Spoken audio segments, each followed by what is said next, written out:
Hello, Good Shepherd and Saints Francis and John. I'm Deacon Bob Amato with Good Shepherd Church. This week we prepare for the fifth Sunday in Ordinary Time. A reading from the Gospel according to Luke. While a crowd was pressing in on Jesus and listening to the Word of God, he was standing by the lake of Gennesaret.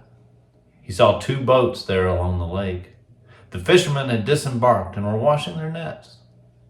Getting into one of the boats, the one belonging to Simon, he asked him to put out a short distance from the shore. Then he sat down and taught the crowds from the boat. After he had finished speaking, he said to Simon, "Put out into the deep water and lower your nets for a catch." Simon said in reply, "Master, we've worked hard all night and have caught nothing, but at your command I will lower the nets."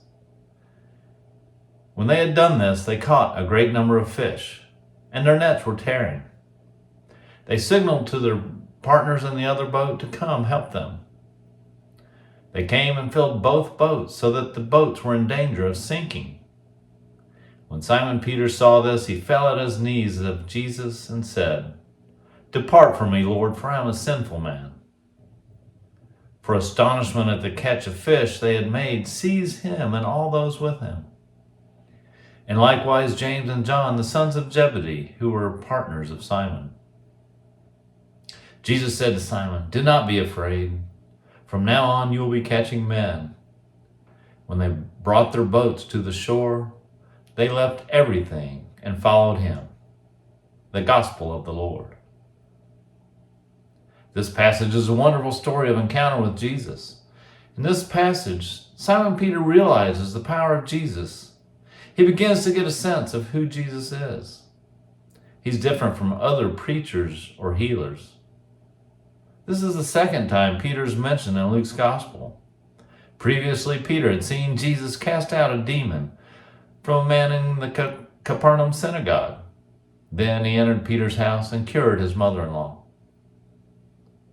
For some reason, those two miracles didn't reveal to Peter the immense power and truth of Jesus. Peter was still going about his business. He was a fisherman. But in this story, Jesus asked Peter to help him minister by using his boat to preach to the people. Then he tells Peter to do something that makes no sense from a practical standpoint, to go back out and put their freshly cleaned nets back into the water after a fruitless night of fishing. But Peter obeys the carpenter's command with amazing success. This encounter converts and transforms Peter and his life's priorities, like the casting out of demons and healing of another did not. When Peter cooperated with Jesus and obeyed his unusual command, Peter's life was transformed and he left everything and followed Jesus. We're called to do the same as Peter.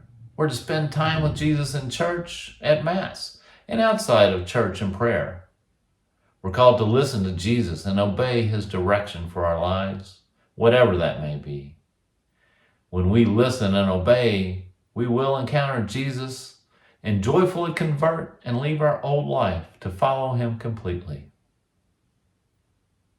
Last week we talked about the presentation of Jesus at the temple and how his destiny was proclaimed by Simeon. And since we celebrated the birth of Jesus at Christmas, we've talked about how an encounter with Jesus should always initiate a change in our hearts and actions. With your family, talk about how each of you may have changed in your faith since Christmas Day. What more can each of you do to grow as a disciple? God bless and see you at Mass.